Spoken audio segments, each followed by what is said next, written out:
The greatest killer of dreams is not failure. It is drifting that puts your soul to sleep. Drifting. It sounds harmless, like floating gently down a river. No pain, no pressure, no direction. But drifting is the most dangerous state a human being can live in. It is silent, invisible, and deadly.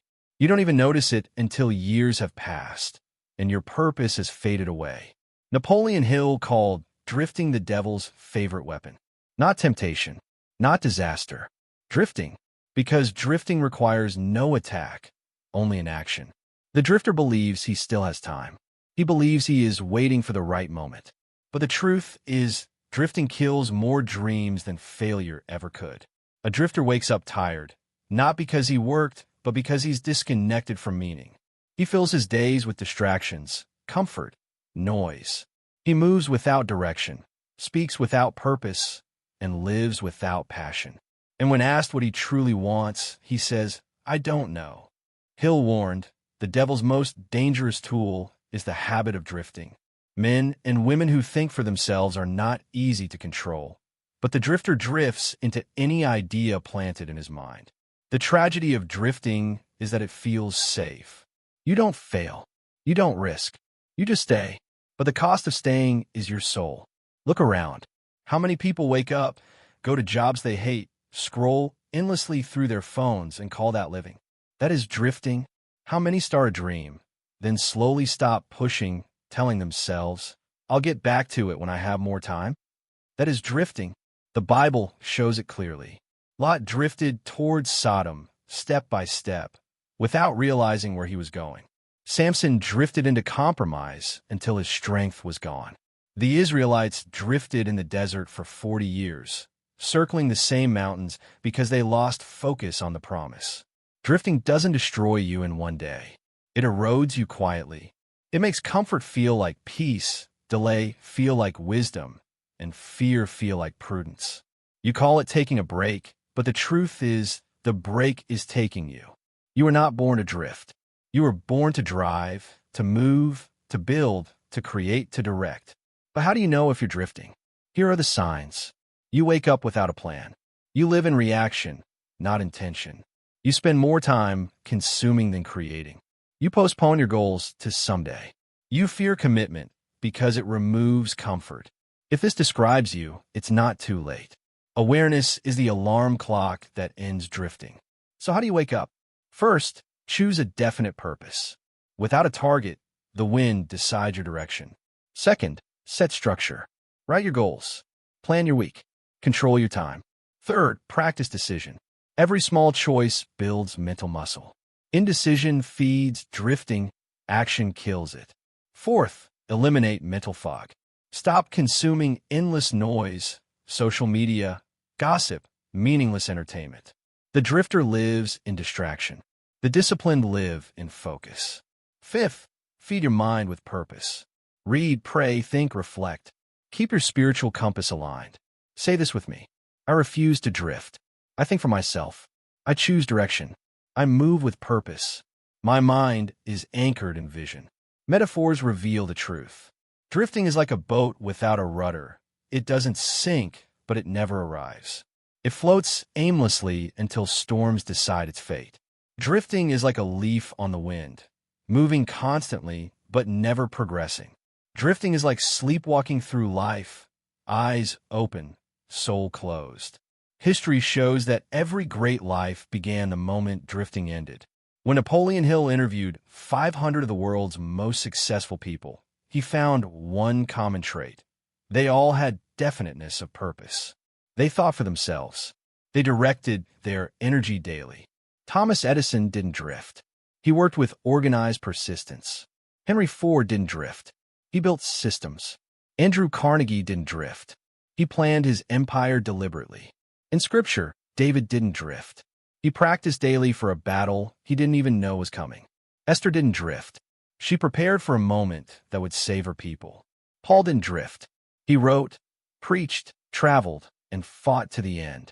Drifting feels safe, but it's slavery disguised as freedom. You think you're free because no one controls you.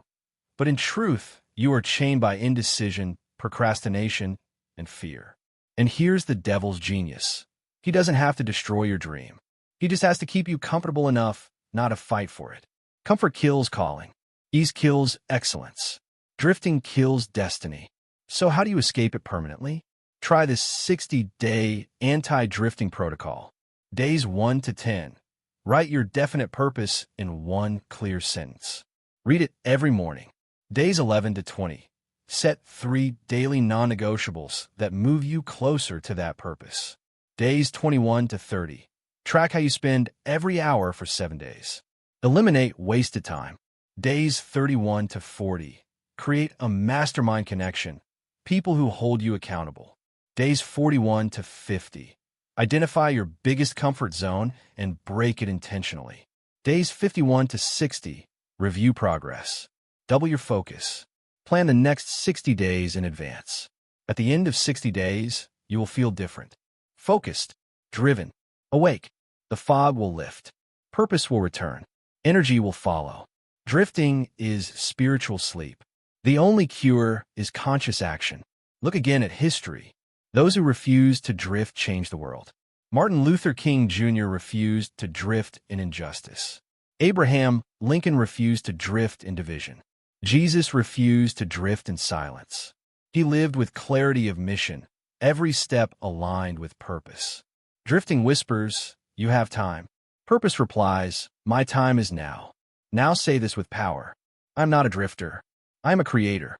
I am awake. I move with direction. Every step I take is intentional. I will not waste my gift. You cannot live by chance and expect a destiny by choice. If this message has awakened something in you, don't let it fade. Subscribe to Napoleon Inspires right now. Every day, you'll receive principles of focus, purpose, and faith, daily reminders that pull you out of drifting and anchor you in destiny. This is not just a channel. It's your alarm clock for the soul, your compass for purpose, your daily fire to keep moving forward. Because drifting doesn't announce itself. It numbs you quietly. But once you awaken, once you choose, once you act, the current shifts in your favor. Close your eyes now and say this one last time. I'm awake. I'm focused. I am intentional. I will not drift another day. My purpose is clear. My path is set. And my destiny is calling. Because the greatest killer of dreams is not failure. It is drifting. And today, you have chosen to wake up. Drifting is not only laziness. It is spiritual amnesia. You forget who you are, why you're here, and what you're capable of. The drifter doesn't lose time. He loses identity. Saul was chosen, anointed, powerful, but he drifted into jealousy, pride, and fear until he lost his crown. Jonah drifted away from his assignment, running from purpose, and ended up in the belly of consequence. The 10 spies in Canaan drifted from faith into fear, and a whole generation lost the promised land. That's what drifting does. It replaces destiny with delay. But look at those who woke up. Moses stopped drifting when he saw the burning bush, a symbol of purpose that never burns out. Paul stopped drifting on the road to Damascus when light broke through blindness. Peter stopped drifting when Jesus said, "Feed my sheep." Each awakening began with a moment of clarity, a divine interruption that said, "Enough drifting." Philosophers knew this too. Marcus Aurelius wrote, "Stop letting your mind be a slave to distraction." Seneca warned that life is not short. We just waste much of it. Gandhi refused to drift. Every day was deliberate prayer and action. Ayrton Senna, the racing legend, said, "If you have no aim, you're simply driving in circles." Drifting is the ocean of mediocrity where countless souls drown quietly. It's not loud like failure. It's silent like routine. But there's a way out, not by speed, but by direction. Here's your 90-day anti-drifting master plan. Your map back to clarity. Days 1 to 15. Disconnect daily from noise for 30 minutes. Journal your current path. Where are you drifting? Days 16 to 30. Reignite purpose. Write your vision as if it's already happening. Read it every dawn and dusk. Days 31 to 45. Create anchors, habits that keep you from drifting, morning reading, gratitude, prayer, physical movement. Days 46 to 60, build accountability. Find at least one person who refuses to let you drift. Days 61 to 75, execute your purpose daily. Small steps create flow. Days 76 to 90, reflect weekly. Adjust course. Make drifting impossible through direction and discipline. At the end of 90 days, your life will feel different, tighter, clearer, stronger. Purpose will replace apathy. Vision will silence noise. The rudder of your soul will turn again toward destiny. Now, declare this with me. I refuse to drift another day. I am awake. I am focused. I live with discipline and divine direction. Every breath, every step, every action moves me toward purpose. I will not float. I will build. I will not wander. I will rise. My life is not random. It is designed. And if this word has hit your spirit, don't let it fade back into noise. Subscribe to Napoleon Inspires right now. Every day you'll receive principles of focus, faith, and destiny.